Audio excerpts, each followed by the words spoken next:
Part 11, the grand finale. That evening, back at the grotto. But Mr. Conductor, you still don't have your gold dust yet. I think you will soon. Lady's right, Thomas. Just be patient. Then Mr. C looked up, remembering something. Wait a minute. Then watch the swirls that spin so well. Swirls! Just like all the wonderful shavings around Lady when we were on the railroad. Yeah, they were so beautiful. So is there anything else? Of course there is. So well. A well means water. Then Junior began to turn the lever and winched up the bucket full of water from the well. Lily, put the shavings in with the water. So Patch added some shavings into a tin pan with the water, which Lily held, and then she began to sift the pan, mixing it together. Go ahead, Lily. Throw it up in the air. Please, please. Lily looked down at the shavings mixed with the water. Now, Lily. Then Lily tossed the mixture into the air, and it all exploded in a beautiful burst of, say it with me now, gold dust! Gold dust! Mr. Conductor waved his arms out excitedly. Yeah! Gold dust! Oh!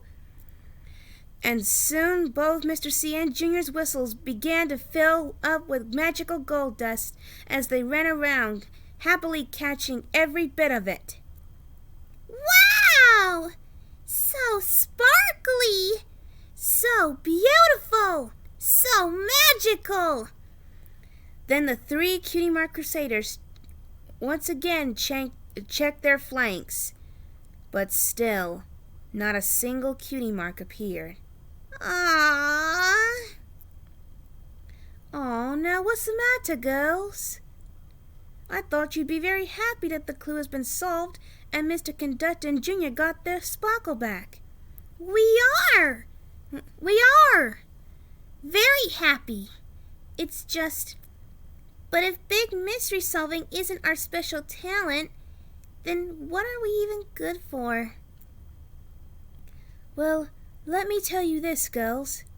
I think that ever since you 3 came to Sodor and helped me and Twilight, you have really shown yourselves to be brave, determined, and very compassionate. And like Mr. Conductor taught me, you 3 will soon discover what truly matters eventually. And don't rush too much on trying to receive your cutie marks right away.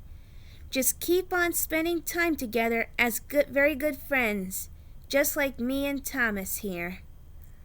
The 3 foals looked at Thomas and Twilight and realized they were right.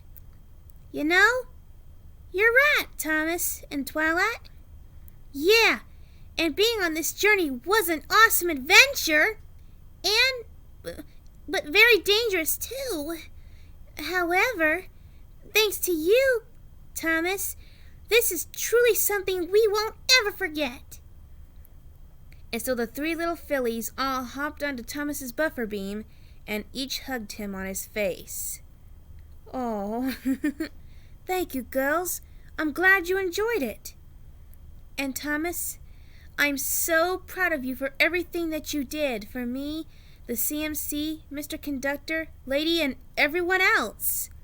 You played a very big role on this journey, and in doing so, you not only saved multiple worlds, including Sodor and Equestria, but also proved that little engines really can do big things.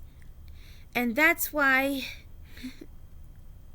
I love you so much, Thomas the Tank Engine. Then she too got onto Thomas's buffer beam and passionately kissed Thomas's cheek. Oh, Thomas gasped and blushed bright red as his whistle went off in a very merry way, and his eyes spun around giddily. Ho, ho, ho, ho, ho, bubbling boilers! Aww, went the CMC. And lady, you're a really helpful engine too.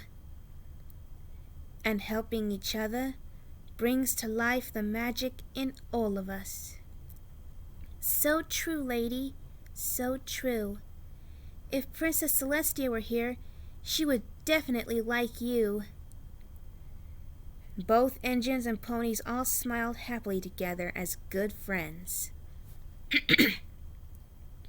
Back with the humans. Come on, Mutt. Let's look around.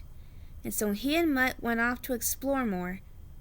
Patch winked at Lily before he left. Lily smiled at him. Hey, Lily, I think I promised you something. Junior gently took Lily's hand and sprinkled some of the gold dust out of his whistle into the palm of her hand. Here, take some. Lily smiled warmly at him. Junior saluted to her, and they both shared a big hug. Thank you, Junior. Then she went back to join her grandfather. So, cuz, how else can I help? You mean you don't want to go back to the beach? Nah. Well, maybe for a holiday, but I'm ready to work. You got a job for me? You know, Junior, there is a railroad. With palm trees, 1 or 2, and sunshine, sunny spells. I'll take it. What's the way? He got out his whistle. Then Mr. C turned around and held out his own hat. This is the way. Junior looked very surprised as he took his cousin's hat and looked at the words, Mr. Conductor, shining in the bright sunlight. Then he put it on sideways. Mr. C tried to say something but couldn't find the right words. Junior made a salute to him and then backed away as he blew his whistle and disappeared in a cascade of sparkles. Just then the bellflower began to ring like a telephone again, and once again Mr. C answered it like a telephone. Hello? Hello, Mr. Conductor, I've got great news. Oh yes, Sir Topham Hatt, sir. What is it? Lady Hatt and I are on our way back home to Sodor with Edward. You're on your way back right now? Oh, splendid news. I'll be at the sheds to welcome you. I hope everything has been running smoothly for the engines and their pony friends. Oh, yes, sir. Everything is under control. Excellent. See you there, Mr. Conductor. Goodbye. Goodbye, sir. He hung up the flowers, then looked at Burnett and Lily. Well, see you in shining time. Then he blew his whistle and disappeared in a cascade of sparkles. Lily turned to her grandfather. Here, Grandpa. I'd like you to have this. She put the gold dust Junior gave her into Burnett's hand. Well, how sweet of you, Lily. He looked at the gold dust. Here, give me the bluebird. Lily gave him her toy bluebird.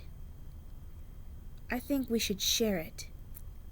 He poured the gold dust onto the bluebird, and it glowed a brilliant royal blue for a few seconds as he held it in his hand.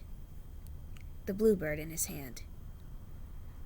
Now, we'll always remember our shining time together. Then they both held the toy bluebird as rainbows shimmered all over its body. Soon we go back to the present as adult Lily showed more pictures from the photo album. And so I became a railroad engineer like your great-grandpa and his lifelong friend Billy. Sometimes I would drive Lady to Soto to meet Thomas Twilight Sparkle and their friends from time to time. I keep imagining I can meet Thomas and Twilight Sparkle too. Then that's what counts. Come on now, it's time to go home.